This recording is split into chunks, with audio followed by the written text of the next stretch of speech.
The director of the Secret Service took full responsibility for the security failures that led to an assassination attempt on Donald Trump. Kimberly Cheatle told the congressional committee she will not resign. And 9 days after the assassination attempt, she revealed very little about what she knows, saying that might take as long as 2 months to pass along to Americans.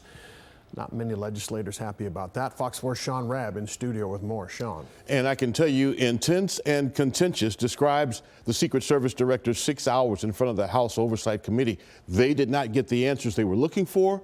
Republicans and Democrats call the lack of answers unacceptable. The assassination attempt of former President Donald Trump on July 13th is the most significant operational failure of the Secret Service in decades. Secret Service Director Kimberly Cheatle taking responsibility for security lapses. We must learn what happened, and I will move heaven and earth to ensure that an incident like July 13th does not happen again. Her opening comments did little to assuage angry committee members. Can you answer why the Secret Service didn't place a single agent on the roof? We are still looking into the advanced process and the decisions that were made. Okay. Refusing to answer specific questions, she did, though, say there was overwatch on that building the shooter perched on. I think it's fair to say the overwatch failed because the shooter got up on the roof and stayed there for a while, and people had pointed him out. So do you think that your overwatch was a failure in that case?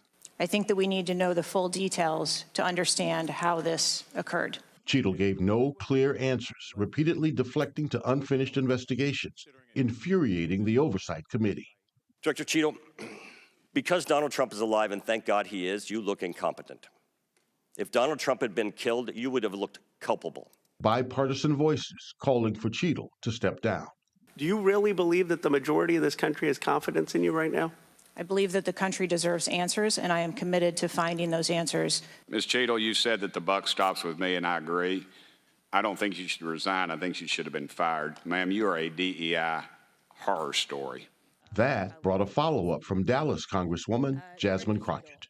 Was the incident on July 13th due to DEI, or rather systemic failures in communication and potentially safety protocols?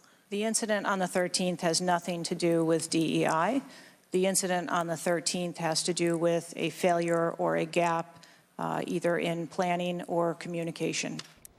And Cheatle says she is steadfast and unmovable. Steadfast to find out what went wrong and make it right so it doesn't happen again. Unmovable, saying she is not going to resign.